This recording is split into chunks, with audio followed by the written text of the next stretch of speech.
right, so we're still in the scheme of redemption. Last week, we started talking about Abraham.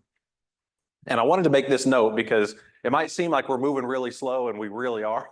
But I think once we get through the book of Genesis, there's going to be single classes on multiple books of the Bible, probably after that. Because Jesus, man, I hope that's not a sign for how this is going to go. Genesis is sort of a pattern that gets repeated over and over and over again. And we're going to see that over and over and over again. But we talked about Abraham's role in redemption last week. That's kind of what we introduced. And we got down to, I guess it was down in Genesis 15. We talked about how Abram, we don't really read anything about Abram up until Genesis 12, or really the end of Genesis 11. And we don't know if he's a good guy, a bad guy, or anything, but God makes these promises to him about nation, land, and seed. And he says, if you go to this land that you've never been before, you do these things, then I'm going to do this for you. And so Abram responds to God's grace with faith. He does what God says. He didn't deserve at all to get these promises from God, but God chose him.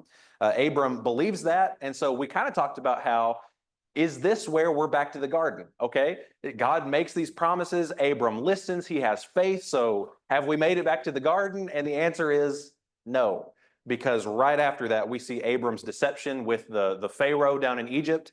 There was a famine in the land, and it doesn't say that God told him to go down to Egypt, but Abram saw this physical famine around him, went down to Egypt, and when he gets there, he tells Pharaoh that my wife, my precious wife, is my sister. Pharaoh takes Sarai as his wife. We don't know how far that went, but that's enough for another man to take your wife as his wife. That's enough. And Abram was deceiving Pharaoh in that way. And this pagan Pharaoh rebukes him. He says, why did you tell her? Why did you tell me this? That this wasn't your wife, that this is your sister. Why would you tell me this? And so we pointed out how not even Abram is the solution. Abram needed redemption just like any other human at any time. We talked about Melchizedek last week. But in Genesis 15, I think this is where we kind of closed last week. We were talking about how God has not given Abram physical children at this point. And so Abram's kind of looking around and he's like, okay, God, how are these promises going to come true? Because I don't have any lineage. And right now, this guy, Eliezer, is my I can't think of what the word is right now. Beneficiary, let's just say that, is my beneficiary right now. And he's not straight from my lineage. And so then we see that God promises and reiterates his promises. He cuts the covenant with him. And I think it was Eddie last week who pointed it out. There's a passage in Genesis 15 where Abram believed in the Lord, and it was counted to him as righteousness. And I believe Eddie pointed it out, that that's such an important passage because that's sort of the model for what New Testament faith is. Abram believed God, and it was counted to him as righteousness. So I'd like to go to Romans 4 to start and think about that phrase. Abram believed God, and it was counted to him as righteousness. And then God cuts the covenant. They put those animals halves. They walk through it together there. And God actually tells him exactly what's going to happen up to the fourth generation, to his descendants in Egypt. But in Romans chapter 4, the focus here multiple times is that Abraham was not justified by his works. So in Romans 4, let's start in verse 1. What then shall we say that Abraham, our forefather, according to the flesh is found? For if Abraham was justified by works, he has something to boast about, but not before God. For what does the scripture say? Abraham believed God, and it was credited to him as righteousness. And that's our verse right there. Verse 4, now to the one who works, his wage is not credited as a favor, but as what is due. And so the whole point is, if Abraham was justified by the things that he did, that's not really a gift. It's not something that's really that's what's due him. You say, I'll pay you $20 if you mow my lawn. They mow your lawn. You got to give them $20. They earned that. That's what they earned. But the whole point here is Abram, up to this point that we've gotten to, he didn't earn anything. There was nothing that he did on his own to deserve this, to earn it in any sort of way. But it's because Abram had faith in God, and that faith was credited to him as righteousness. Abram believed in God, and it was credited to him as righteousness. There's all kinds of things that we could talk about here in Romans chapter 4. One of the things that is in verse 5 To the one who does not work, but believes in him who justifies the ungodly, his faith is credited as righteousness. So again, just pointing out that it's nothing that Abraham did or that Abram was worthy of. It's all because he believed in God who justified the ungodly. Nothing to do with his actions or his own works. And later, Paul emphasizes in Romans 4 that this was before God ever required circumcision. This is before the law. So this is a principle that is before circumcision or the law. So there was all kinds of issues with the Jews versus the Greeks here in Rome. And he's saying, look, this is the way it's supposed to be before any of that stuff even started. And this is what God has always required. And I hope that's something that we'll see as we keep going through here. And so as we're here in Genesis 15, here is God repeating the covenant to Abraham. He's repeated this, and Abram responds in faith. They cut the covenant. And so we might be tempted to say, is this it? Have we gotten back to the garden? And as we go back to the book of Genesis, we'll see that it's not. And there's a pattern where God repeats a covenant with his people, or God makes a covenant, and then we see man's need for redemption. And so I guess we'll go back to Genesis 15 and 16. But before we actually read this, are there any comments on what we've said so far? Any thoughts? Okay. I'm actually kind of glad that there aren't, because that is a very fundamental idea for our faith.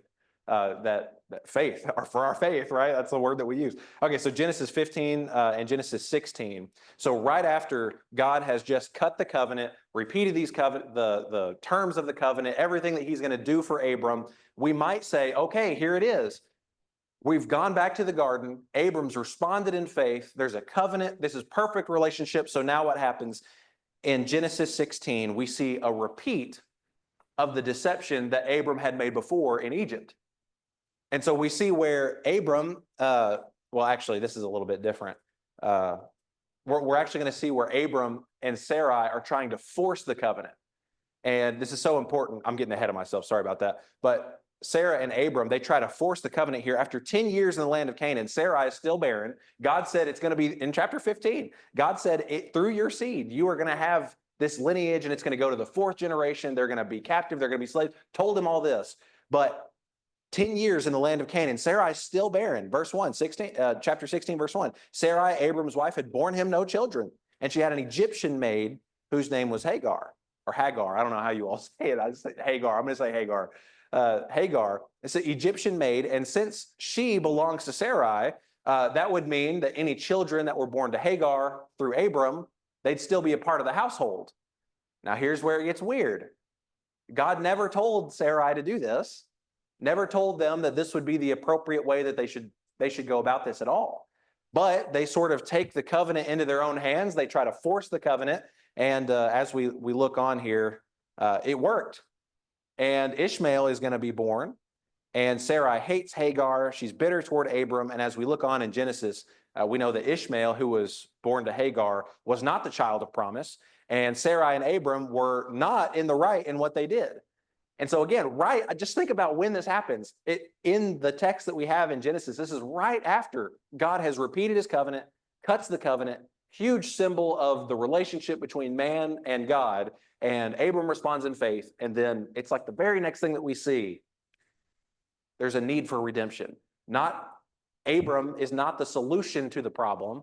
Sarai is not the solution to the problem. It would come from them and in their line. They needed redemption just like any other human alive. And I think that's really significant because that's a pattern we're going to see. God repeats his covenant, makes promises to people. It looks like we're going to have this perfect fellowship and everything's going to be great. And mankind messes it up again. But we're going to keep going, and we'll notice some good news still too. Okay, any thoughts on this? Okay.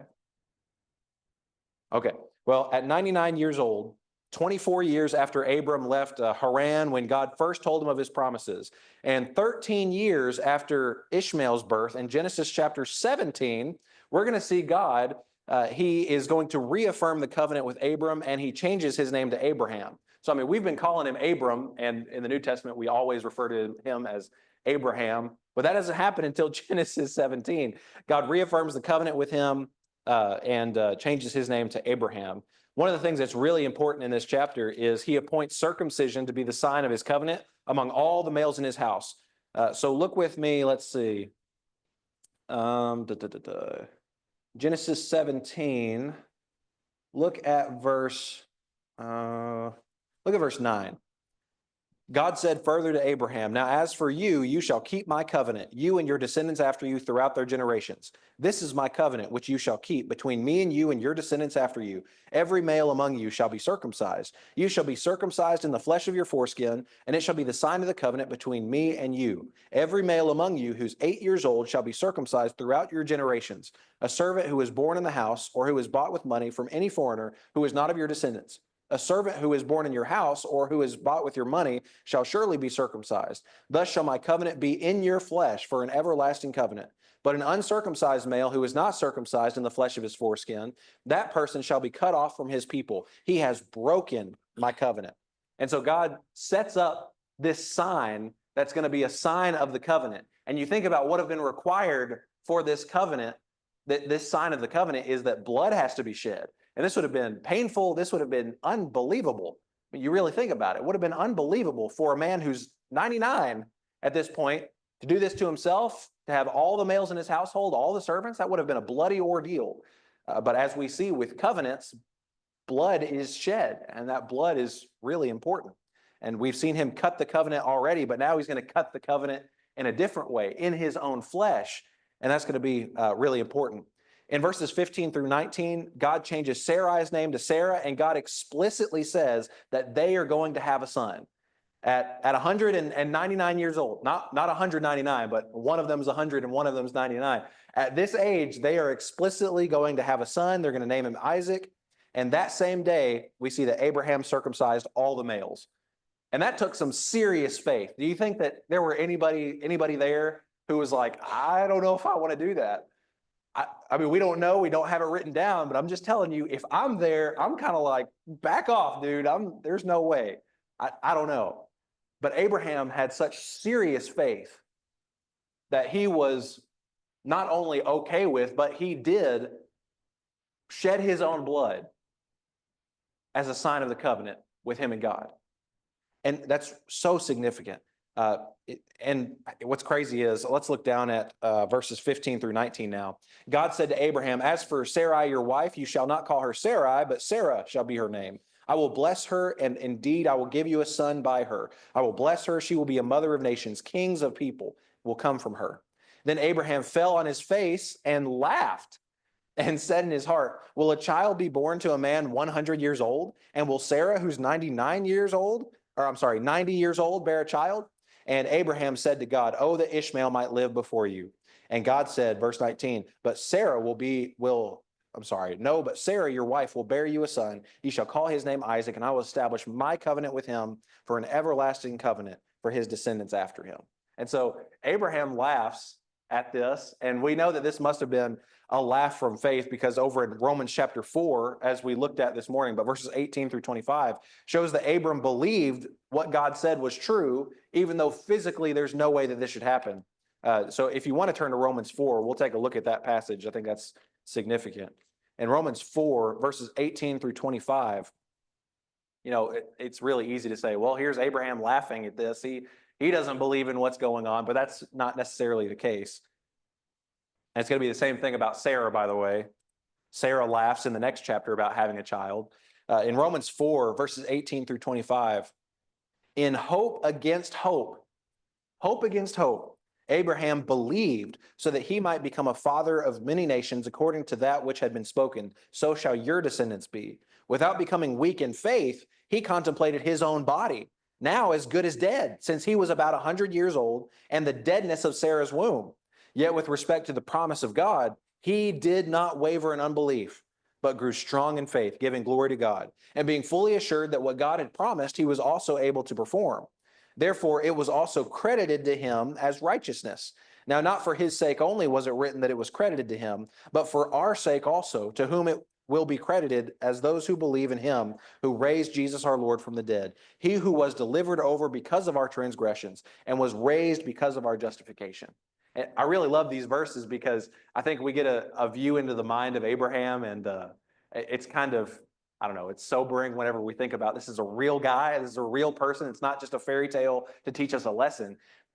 We see here that Abraham, he was contemplating his own body, verse 19. It's like, my body's as good as dead. I'm about 100 years old. I mean, Sarah's 90 years old. Her womb is dead. So, I mean, if there was anybody with these kind of thoughts who would have any reason to doubt God's ability to fulfill his promises, you'd think it'd be Abraham in this situation. But verse 20, with respect to the promise of God, he did not waver in unbelief. He did not waver in unbelief. And I love that. So good. He didn't waver in unbelief, but I lost my place, but grew strong in faith, giving glory to God, being fully assured that what God had promised, he was also able to perform. And there we see our verse again, verse 22. It was credited to him as righteousness. So it's great. Okay, any thoughts on what we've got right here so far? Okay, well, while we're in the New Testament, look over at Hebrews 11 really quickly, please. Hebrews 11.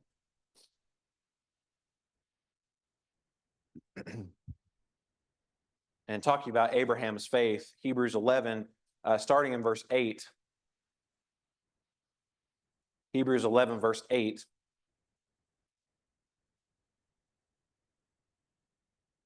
And it says, by faith, Abraham, when he was called, obeyed by going out to a place which he was to receive for an inheritance, and he went out, not knowing where he was going. By faith, he lived as an alien in the land of promise, as in a foreign land, dwelling in tents with Isaac and Jacob, fellow heirs of the same promise. For he was looking for the city which has foundations, whose architect and builder is God.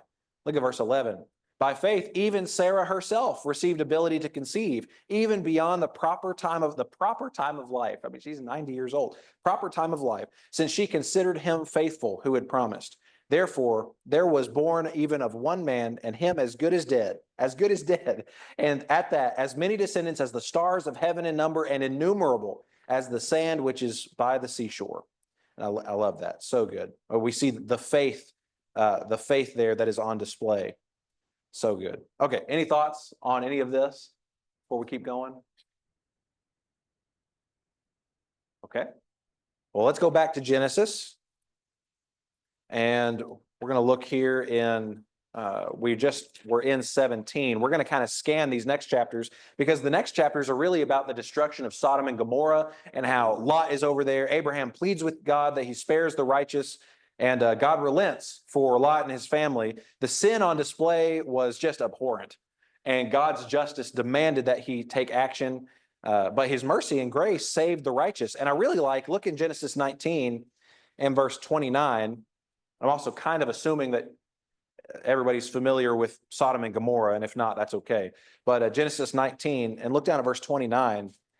Thus it came about when God destroyed the cities of the valley that God remembered Abraham and sent Lot out of the midst of the overthrow when he overthrew the cities in which Lot lived. So I really like that because it really seems like the faith of Abraham is what saved Lot and his family.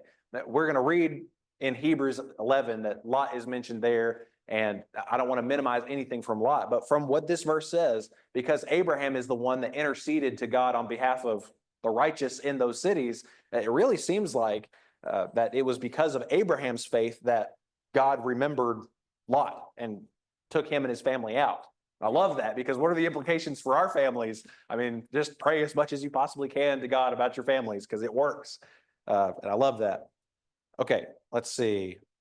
In Genesis 20, though, this is where we see that same pattern, the same deception that Abraham had done previously. We see it again. So right after Abraham has just pleaded to God on behalf of Lot and God delivers them. And right after Abraham has responded in faith and cut the covenant literally in his flesh and all the males of his household. This might be another situation where we're saying, okay, have we made it back to the garden? Perfect fellowship with God, perfect relationship, everything's good. Well, we get to Genesis 20 and we see that sin is still present. We haven't lost the evil of sin because in Genesis 20, Abraham does the same thing he did with the Pharaoh, but this time it's with Abimelech, a king, and he says, this is my sister, about his wife.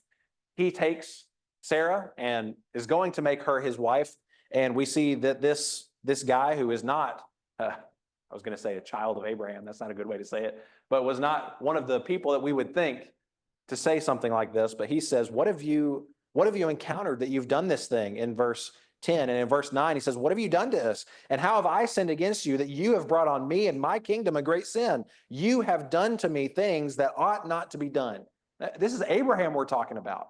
And here's this worldly ruler, and he's like, why have you done this? You should not have done these things. And so again, we just see this pattern that we're going to see over and over again, that not even Abraham is the solution. The solution is going to come through his line. Abraham sinned. He had sin in his life, and he needed redemption just like any other human. He wasn't the solution, but the one coming from his line would. Okay, any thoughts on this? All right. I must be doing a great job this morning. I'm just kidding. Okay. So we just read or scanned over here and got to Genesis 20.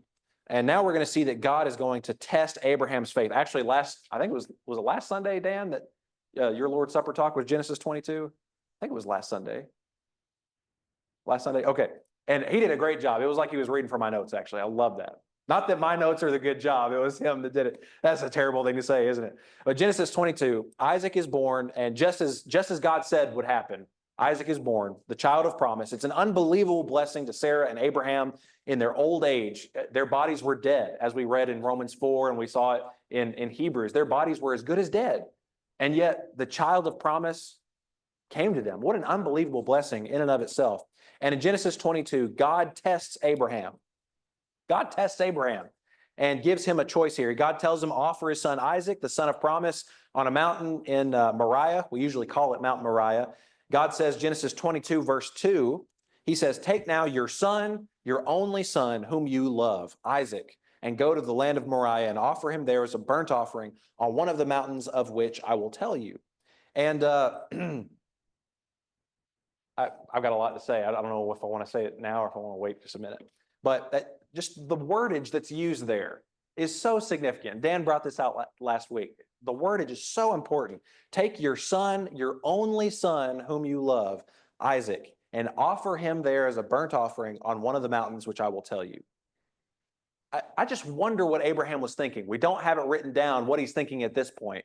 Whatever he's thinking, any doubts that he might have, we don't see it in verse 3, because verse 3, Abraham rose early in the morning and saddled his donkey and took 2 of his young men with him, and Isaac his son split wood for the burnt offering and arose and went to the place of which God had told him. I don't know about you all, but if I'm Abraham in this situation, I don't think I'm getting up early in the morning. I think I'm going to drag this out just as long as I possibly can, because I don't want to do this really despicable thing in my mind. I don't know about you all, but that's the way I'm going to be. It's kind of like, I remember when I was a kid, like younger, because I know to a lot of you, I'm still a kid. So I'll just say when I was younger, whenever I was younger, I remember my dad told me I was going to get spanked after I took a bath, because I don't remember what I did, but I just remember I stayed in the bath for like an hour and a half. It's like, I'm not getting out. This isn't going to happen. And I think I would be doing a very similar thing here, because, okay, God told me to do this. And we know about Abraham's faith and how much he believed God. And yet early the next morning, he gets up, takes Isaac, and gets the wood ready. All this, he does this early in the morning. What an amazing show of faith. Something else, verse 4, on the third day, Abraham raised his eyes and saw the place from a distance. So this is not a place that's just right next door. You know, this is a place that takes 3 days to get to. And on this third day, it's still at a distance. So early the next morning, he gets up, gets on this travel route. I don't know which way he went, but for 3 days, he's just thinking about, you know what I got to do when I get there? I've got to kill my son, my only son, whom I love. I don't know. Doesn't that make you wonder what was Abraham thinking during all of this? It's really an amazing demonstration of faith that we're going to see here. Look at verses 4 and 5. Abraham said to his young men, stay here with the donkey, and I and the lad will go over there, and we will worship, look at the last phrase, and return to you. So before God has spoken to him again that we read about, anything else, he says, okay, you all stay here. We're going to go over there, worship, and we're going to come back. The last thing we saw God say is go offer your son, your only son, the one whom you love, as a burnt offering. And Abraham is saying, we're going to come back. I love that. And I know I'm just repeating things that Dan said. This is great. And verse 5, verse 6, actually, Abraham took the wood of the burnt offering, laid it on Isaac his son. He took it in his hand, the fire and the knife. So the two of them walked on together. So it's just those two walking on together. And we're not going to read every verse here, but Isaac notices there's no lamb. Abraham tells him God will provide the lamb. They go up. Abraham ties up Isaac and laid him on the altar. And it says in verse 10, look down at verse 10, Abraham stretched out his hand and took the knife to slay his son. I mean, I don't have a son, but I do have two daughters. And I can't even fathom even thinking about doing that. And yet God spoke directly to Abraham. Abraham believed God. And we're going to notice something in Hebrews, but Abraham evidently believed, even if I kill him, he's going to be raised and we're going to go back, because he told those men, we're going to come back to you. So whatever it is, but I don't know. I wonder so much. There's movies, there's videos you can look, and it's like Abraham's, shaking as he does it. I can't imagine him not shaking as he did it.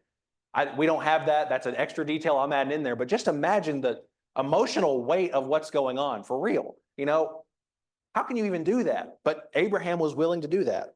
Verse 11, the angel of the Lord called to him from heaven and said, Abraham, Abraham. He said, here I am. I almost wonder if there was like a big sigh of relief before he's even said anything. But he's like, Abraham, Abraham. He's like, here I am. I don't know. We don't know. Verse 12, he said, do not stretch out your hand against the lad and do nothing to him. For now I know that you fear God, since you have not withheld your son, your only son, from me. And Abraham raised his eyes and looked, and behold, behind him a ram caught in the thicket by his horns. Abraham went and took the ram and offered him up for a burnt offering in the place of his son. In verse 14, Abraham called the name of that place, the Lord will provide. As it is said to this day, in the mount of the Lord it will be provided. I love that. I mean, this is a wild account. When you just think about the emotional weight of every step along the way, for 3 days, he had to think about what he was doing. He said, we're going to come back to you. He was going to do it. He was going to kill his own son. And God stopped him and provided a sacrifice for him. It was a test. And we know later that God specifically prohibits child sacrifices. He says, it never even came into my mind in Jeremiah 31, maybe. 32, I think it's Jeremiah 32.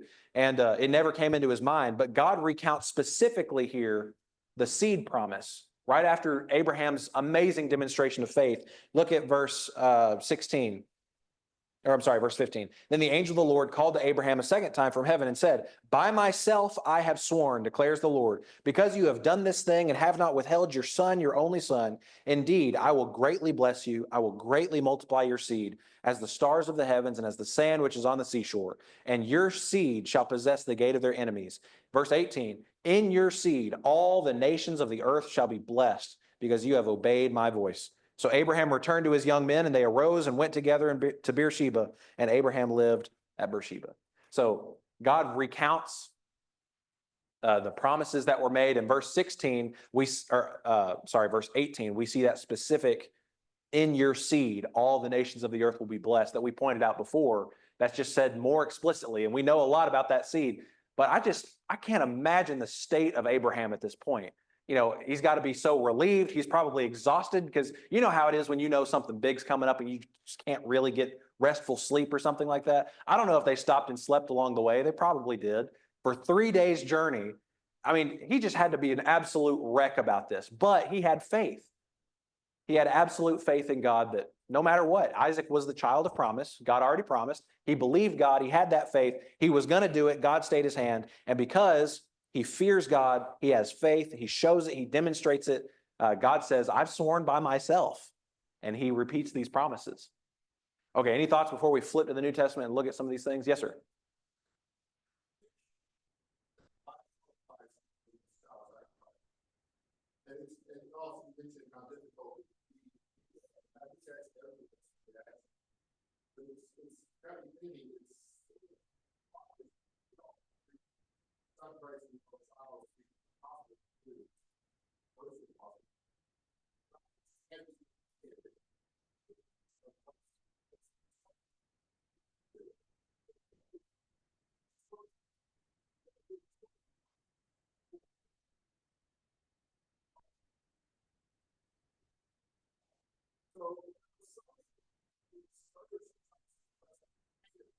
Well,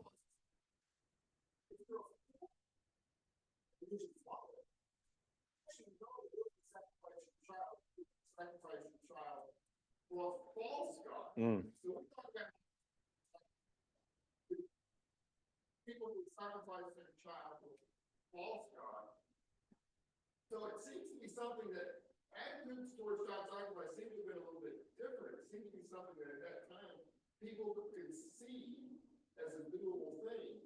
So even though God is telling Abraham to sacrifice his son, it seems to be in that maybe that didn't seem so strange to Abraham as it would to us. Yeah. He would have thought, yeah, this is something that sometimes you have to do when you're worshiping. But what maybe was sort of shocking from their perspective was that God said, no, this is not the kind of God that I am. I'm not like Moloch and those other gods, those false gods that expect maybe the surprising thing here to an ancient culture that saw child sacrifice as reasonable is that this God, the real true God, actually doesn't want that kind of sacrifice. Yeah, absolutely. And I love the connections you made there too, because it is explicitly stated in the law and had to be. And we know from a lot of the things that were explicitly mentioned, specifically because they had just come out of Egypt, they had a lot of gods and things that they were following from the Egyptians. And God had to tell them, don't do those things. And as far as we know, there's no written law at this point. And so, like you said, there could have been more favorable attitudes at this time period for child sacrifice. Okay, this is something that we do. And you're right, that God is not that kind of God.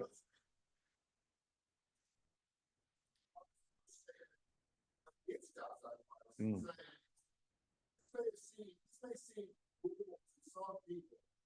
This is not how I am to be worshipped. Yeah, absolutely. And we also see the idea of substitution, a substitutionary sacrifice here, which is going to be unbelievably, I mean, that's Jesus. That's an unbelievably important concept. So yeah, absolutely. Yes, sir. And I appreciate the point about this of Jesus, because this is Jesus in many different levels. Of course, Dan talked about this last week, that God calling Abraham to sacrifice his son is foreshadowing the fact that God himself is offering his son as a sacrifice. Mm-hmm. It also points out here that when they were traveling and they left the servants, that Abraham put the wood on Isaac. That tells us that Isaac is big enough and strong enough to carry the wood for the sacrifice. Mm-hmm. So we're not talking about a young child who's Right. helpless. And yet when they arrived there, it just says that Abraham bound Isaac. Isaac clearly willingly allows himself to be bound and allows himself to be this sacrifice, which of course again foreshadows Jesus in the garden. Father, I know all things are possible with you. Let this cup pass from me, yet not my will, but your will be done. Mm-hmm. So Jesus willingly allows himself to be offered as this substitutionary sacrifice at the hand of God. Yeah, absolutely. Absolutely. And I want to notice some of those things too, that you mentioned Dan, you mentioned last week for sure. Any other comments before we do that? Okay. Oh, ma'am.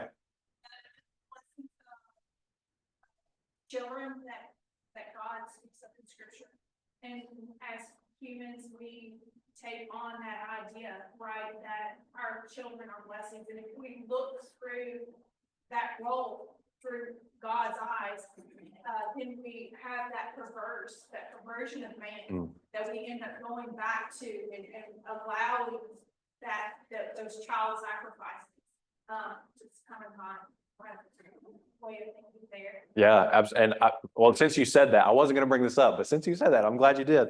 I was just reading something last week or the week before that. Somebody wrote an article about how I don't even like the word abortion, but how killing innocent babies is basically offering them to Molech today. And the comparisons that they made was so just, I mean, gut wrenching for us. I'm sure it was crazy. Let's see. Anybody? Yes, sir. Thinking about generational differences. People continue to see always happening to see, even as far back as We're going on in Genesis. And my lifetime, some of the lifetime, we remember Jonestown. Jonestown. And hundreds of families committing murder of children. Like the children were poisoned and then they get along with it all because they were deceived. Mm. Thousands of years ago, Yeah, absolutely. Anybody can be deceived for sure. And Jonestown is a good example of that. Yeah. Any other thoughts on this? Okay. Just to point out some of the things here that Dan mentioned last week, that Brother Eddie mentioned this morning, just a couple of these things. This is so significant because this is a picture of Jesus. Isaac and Jesus are both children of promise who were miraculously conceived. Isaac and Jesus are both their father's only sons. Isaac and Jesus are both offered in sacrifice by their fathers who loved them. Isaac and Jesus both carry wood on their way to be sacrificed. Isaac and Jesus both had a 3-day experience, 3-day journey. Both accounts conclude with God providing for his people, and both accounts anticipated their son's resurrections, which is so cool. So I want to look at some of these passages really quick. Before we do that, at the end of Genesis 22 and verse 18, where it says, in your seed, all of the nations of the earth will be blessed. We've pointed this out before, so I just want to mention it here. In Acts chapter 3, when Peter is preaching his sermon in Acts chapter 3, he specifically mentions that seed. And over in Galatians 3 and verse 16, we looked at this one too, but that seed is Jesus. There's no doubt about it. So these things that we're noticing are intentional. They're supposed to be noticed. So look back at Hebrews 11, please. Hebrews 11, please. And I think we read up to this verse earlier, but Hebrews 11. And we'll look down at verse 17. Yeah, we're doing good. We'll probably finish up with Abraham today. Hebrews 11 and look down at verse 17, please. By faith, Abraham, when he was tested, offered up Isaac, and he who had received the promises was offering up his only begotten son. It was he to whom it was said, in Isaac your descendants shall be called. He considered that God is able to raise people even from the dead, from which he also received him back as a type. I love that. So we see that the faith that Abraham has in this testing, he was willing to do it. He believed God. He had faith in God. He trusted God. He knew that this was the child of promise. So one way or the other, Isaac is the child of promise. And so we see in verse 19 that God's able to raise people even from the dead. So he was convinced that if he killed Isaac, that he would raise him up from the dead and he'd still be the child of promise. And so when he received him back, verse 19 says, as a type. And that's a type of Jesus. And Jesus is the antitype. I don't care for those words too much. Those are kind of hard to keep track of. But a shadow and then the reality. A shadow of what was to come and the reality of what did come. I love that. So Abraham's faith is the model for us under the new covenant. I hope you've noticed that too, because we've looked at so many passages over the last 2 weeks. Abraham's faith is the model for us under the new covenant. And the whole book is pointing toward Jesus. And we talked about this from the very beginning. God has always required that people respond in faith to his grace. Even in creation, mankind did nothing to deserve to be put in the garden. And God just required that they had faith in him. So when he said, don't eat of this tree, you can do all this other stuff, faith says, okay. And that's the pattern that we see. As we talked about at the beginning of talking about Abraham, the first 2 promises are important. So the land and the nation promise, those are both really important, but they're really only important in so much as getting to the 3rd promise. I think I said that right. Does that make sense the way I said that? The first 2 promises, they are important, but the reason why they're important is because that's how the 3rd promise comes about. And that's the scheme of redemption in those 3 little arcs there that we're going to be talking about. We mentioned how the promise of the seed that was mentioned in Genesis 3:15 to the woman, enmity between your seed and her seed, and you'll strike him on the heel and he'll smash you on the head. That's Jesus. That's the first gospel sermon, not under the new covenant. That's the first gospel sermon, Genesis 3:15. And then when we got to Abraham's seed, we could talk about Genesis 12. We could talk about Genesis 13, 15, and 22. That is the second gospel sermon under the not under the new covenant, but the second gospel sermon. And we actually noticed that in Galatians, that verbiage is used. So don't come at me with that one. I love that. And the rest of the Old Testament is just going to lay out how these promises come about. So really, the rest of the scriptures are all about how these promises come about. And those first two are important. And it goes through the nation's, not even the nation's full history, but the nation's necessary history to get us to the point where Jesus is going to come, and that is the seed promise. And somehow Abraham knew that this was the case. Look over at John chapter 8, please. John chapter 8.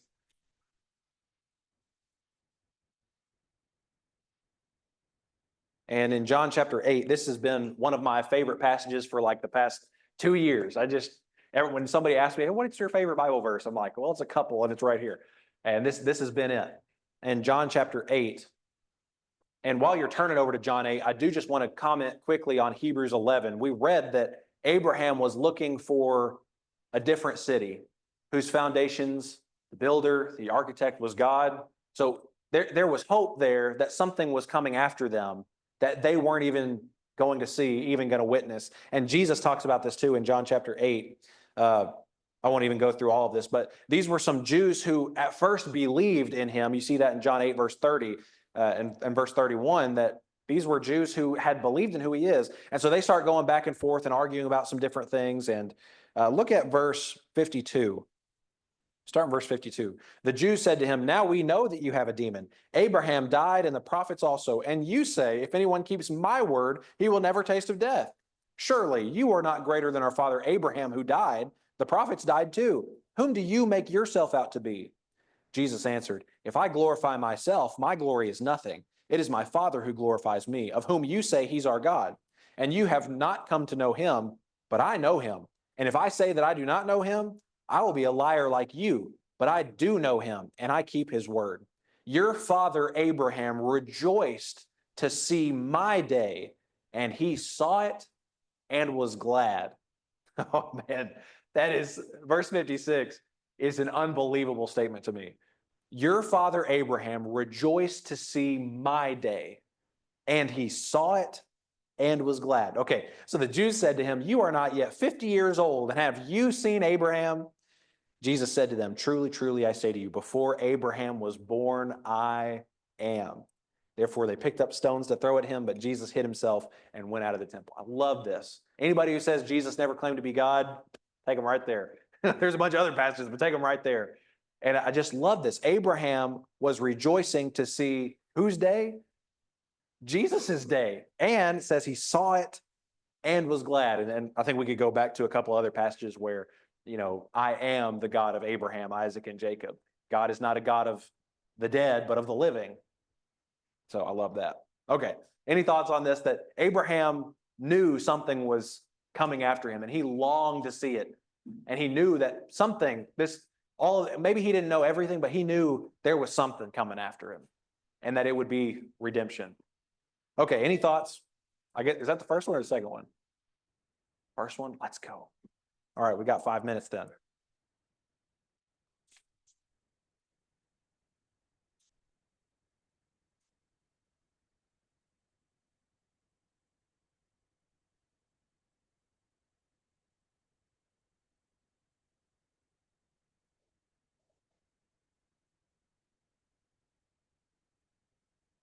Yeah, the basis of how he knew something was coming after him. I think it's from the promises that God gave to him, because he said several different times in Genesis 12, the first time that he gives him the covenant promises in Genesis 12, it's not just him, it's not just about his lifetime, but I'll make you a great nation, bless you, make your name great, you'll be a blessing. I'll bless those who bless you, the one who curses you, I'll curse, and in you all the families of the earth will be blessed. And that's kind of repeated when we get to Genesis 15 and over in 22. So I think because he's saying all of the nations of the world or everybody in the world is going to be blessed through you, I think he knew, okay, this has got to be bigger and something that's going to come after me, but this is something that's huge. That's what I think anyway. Does that answer that question? Okay. Any thoughts, anything on Abraham? Okay. All right. Well, here in Genesis, I said this at the beginning, we're going to spend a little bit of time still in Genesis. What a lot of the books do, if you look up scheme of redemption books, or I can't remember, there's another way that different people call this, the scheme of redemption. A lot of times what they do is they get to Abraham, they talk about the three promises, and then they immediately jump to where those are fulfilled. And there's nothing wrong with that. I appreciate that people do this, but I do think that there's a pattern we're going to see after Abraham with the other patriarchs that gets continued. And it's a pattern that keeps on going. And we've actually already mentioned it a couple of times, and how this covenant promise is going to go through Abraham's line to get to these things. So we're going to spend a little bit more time in the book of Genesis, but I think as we get to after Genesis, things are going to go real quick. Okay. Any thoughts or questions before I don't want to get into it right now, so maybe we will save this for next week and we'll start with Isaac.